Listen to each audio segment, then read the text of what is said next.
How are you both doing? We're so excited to talk to you I know. guys. We're so excited. We're excited to just like meet the two of you finally, but also we're so sad because we feel like we were robbed of what you guys could have been on this season of Amazing Race. Everyone was robbed. Everyone is Uh, robbed of the train wrecks. I know. Y'all were not a train wreck. Y'all were so fun to watch. yes, you A were little a bit. joy to watch. How are you two feeling after watching it back and reliving this leg? We're sad. And you know what? There's so many shoulda, coulda, wouldas, like as you guys know, or you don't know, because you're not losers. But there's so many shoulda, coulda, woulda. So we have so many of those. But at the end of the day, like, trust me, we did everything we freaking could. Like that was everything we had in us. But the beauty about this is that you guys know what we went through, and Yeah. their season wasn't easy for them either. Like No, they yeah. got through some stuff. I know. We saw the So- tears. We saw the tears. We saw it all. We saw. So At least you guys read your clue, which is a mistake we made. So, like, that's a rookie mistake that y'all didn't make. Okay, so talking about the episode in a second, I want to know a little bit more about like your journey to getting on the show and becoming a team. If I'm not mistaken, you both are big fans of the show, right? she's a fan. I'm a super fan. She came in a few years later. But the way it happened was I always kept telling her every time we watch it, I'm like, Lena, I can do that. I can do that. You know, you sit there on the sofa eating your popcorn and you're thinking, I can do that. So then she saw what they were recruiting online or something on IG or whatever, and she was like, "I'm gonna put in for it." She did everything, executed. I had no idea. And then one day she calls me and she's like, "Mom, show up. We got an interview for Amazing Race." I'm like, "Yeah, okay." She's like, "Put on your face before you get here because I got out of work at a certain time." So I didn't listen. I went with my hair a mess, no makeup. I was like, whatever. As soon as we got there, she shows me the Zoom link, and I was like, oh my, I almost had a heart attack when I tell you. And then, of course, my face had to go on and everything. So it took off from there. And from then, it's just been a one huge fog. It's like, what is happening? So how amazing was it to finally be at the starting line with all the other teams and like seeing Phil and hearing him say those infamous words, "The world is waiting." I was ready, me personally. She blacked out. Like she was not awake. I was stuck in fan mode. I was fanning really bad. I get it. I'm like, oh my God, he's like a real person. And then the teams all vibed and we got along so well. We didn't get to talk, but you just feel the energy in the room was so great. There was not one bad, thing said about anybody. And I felt like, are we really on a race? Like, what's happening here? Like, there's nobody I didn't like. I wanted to not like somebody. Or We get it. After do stuff. But it was hard. You felt like you were racing with a bunch of friends. And then here you are, you got to flip on them eventually. And then she was just like not awake. The first leg, I was like, and like I know my mom, and even watching the intro video, like when we were at the Hollywood sign, and they're doing, and I'm just looking at her, and she's like, I was like, no one's home, no one's home, she's not there. I'm like, I have to like wake up. When I don't know, you could kind of see it on the show when I opened the envelope for the Roadblock. I was like, give it to me, I'm doing it, give it to me. Like there was no talking. Who's gonna do this? I read it. I was like, give it to me, and I just ran up to the roof. You're just loving the experience. Yeah. You're just like in the moment, like the surreal world of yes. I want to know, kind of going into this leg, we saw that you guys were almost like 3 hours behind Jocelyn and Victor. But by the time you guys got to the roadblock, you guys seemed like you caught up to about 5 or 6 of the other teams. Yeah. What was your thought process in choosing to do that roadblock, Elizabeth? Like, why did you say, I'm going to do it? Did you guys have a strategy to alternate roadblocks? Or was it like, oh, I think I can do this? No, it was immediately after reading the clue. It was like something about a green thumb or whatever. And I was like, oh, you need to do this. Like, you are way better. Like, she's very creative, very crafty. I was like, oh, you definitely need to do this one. And before we started, we had decided anything heights and crazy like that she would do. And I compromised with eating bugs if I had to, just so she could do the fierce stuff. But at that moment, it was just, I don't know, it's opening the envelope, whatever happens. Yeah. Keep an even number. Yeah. It seemed like a lot of teams struggled with this roadblock. What do you think was the hardest part to really lock down so the judge would be like, yes, good job? I think it was attention to detail as far as the order that it was in, the bulbs were in, and the size of the leaf and the tying of the leaf. Because if you got too small of a leaf, it wouldn't tie, a shred, fall apart. It was just really attention to detail. I was in the zone because I saw so many teams when I got there, and I'm like, this is my chance. Like, this is my chance. We're going to get ahead. I'm like, let's just calm. Everybody was freaking out. And I was like, I just really was in my zone. And I'm like, I'm going to knock this out. I just didn't like being in the back of the pack. I don't know how we got there. I was just, I can't stand it. How many times did you have to get into the water and like, was it gross or like, were you just like, it's fine, I'm doing it, I'm going through it? Let me tell you something. I did not know about catfishes. I did not hear the word catfish. Had I heard about catfishes, I probably would have had a problem because I have a lot of meat in the back. You know what I mean? So I'm like, these fishes are going to eat me up. But thank God I didn't know about the catfishes. I just jump in and I had to go far. So I'm thinking I'm just going to go get them. And I thought I'm going to gather everything I need for the 2 bushels so I don't have to jump back in. But the thing is that when you start making them and destroying them, you have to jump in. So I think I jumped in 3 times, and 3 times I got to go 40 feet out, even more, to find what we need. And it's sludgy. It's literally like quicksand, and it's pulling you down. I lost a shoe in there, and there was no way I was getting it back. And then I got in my head that there was a penalty for that, and I'm like, I'm gonna have to take the penalty. I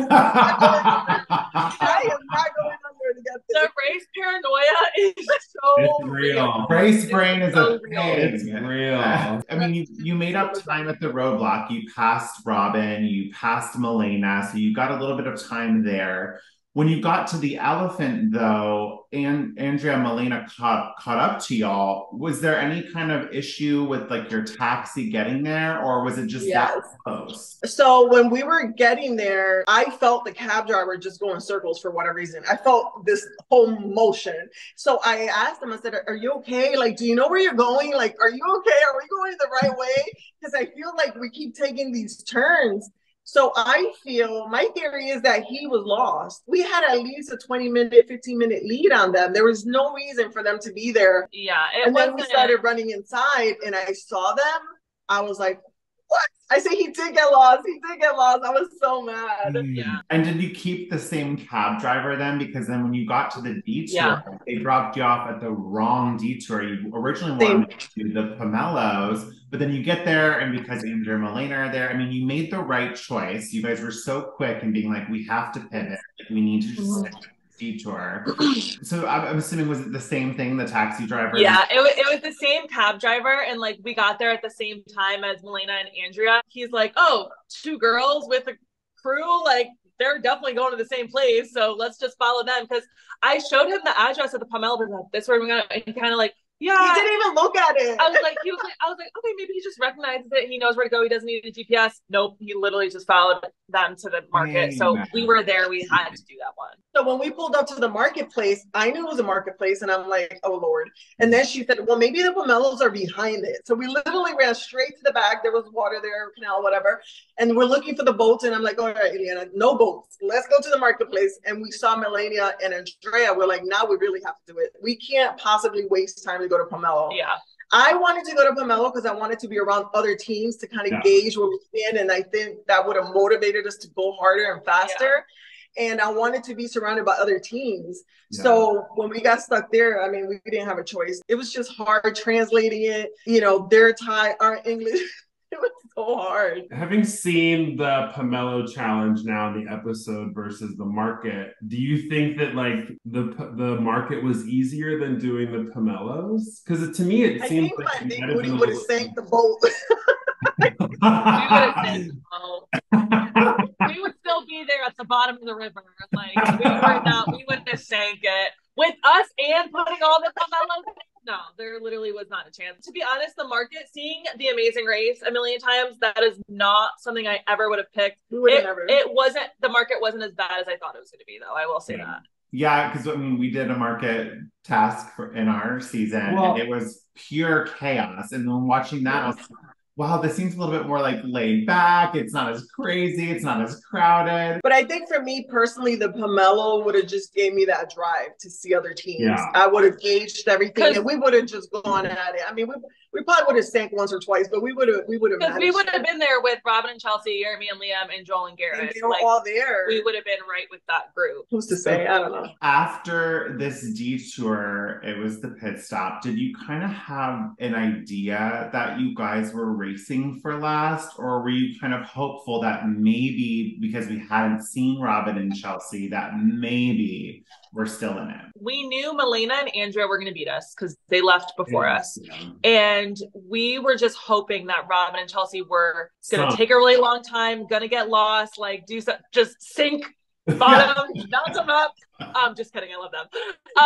But we were just like praying something happened with either of those teams. So we knew we were coming up in the back for sure. You know, the first leg, I was confident that we were not eliminated. It was just something internal. You know, I just felt good going, even if we were last, I thought we were safe. And then the second one, the minute we didn't check one item and we had to go back, at that moment I said, yeah, we're screwed right now. Mm-hmm. And all I literally visualized was Robin and Chelsea getting out of Pomelo's, getting it all set, like getting in their taxi. I really think had we gotten it right, it would have been a serious race with all three of us. That happened, and then we get in the taxi, we're there, we're like coming this way and we see the pit stop on the other side of the road, and I'm looking at the guy's GPS and it says 1 minute and I'm like, oh, that's it.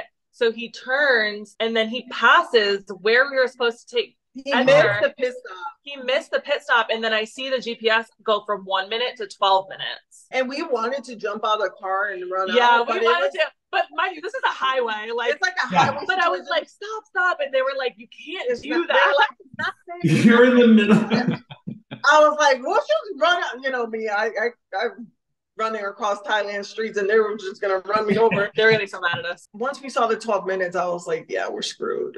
Do you know how far behind you were to No, nobody will tell us. Tell me, because I really want to know. Nobody will tell us. Like, they wouldn't tell us our exact mat time. I want to know. I was asking them, I was like, what's the minute? I was like, I want the exact minutes. Like, tell me. And they're like, it was close. It was really close. I want to know so bad. I know. So get on and find out, guys. Let me know.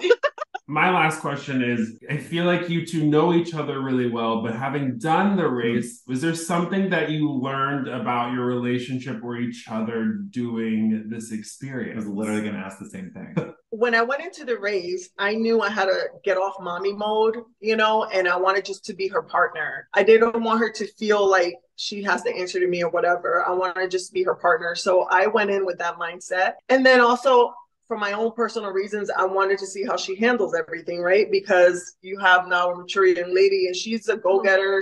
She's thriving with 2 businesses and everything. And you always worry. I can honestly say that I've seen such growth in her. And I think that from here on out, I don't have to worry that she can handle anything that life throws at her. That was like such a huge takeaway for me. Well, I get it from the woman that raised me. I already knew that she was a badass and a strong woman and all these things, but the race made me realize that, like, we are in this phase of life. You know, I'm older, I'm gonna be 28 this year, and we are just in this phase of life where, like, we get to actually be friends, and you know, you kind of you're always gonna be my mom, but you know, you did the hard job, and we can just be confident in each other and rely on each other in that way. That's beautiful. Yeah, well, we're so glad that you two got to have this experience together. And that we're so bummed. Again, we are all robbed that we didn't get more of you this season. But if anything, we welcome you both to the Amazing Race family. And Thank you so much. I can't wait to meet you two in person. Like, we are so excited. My family lives in Tampa, so next time we're there,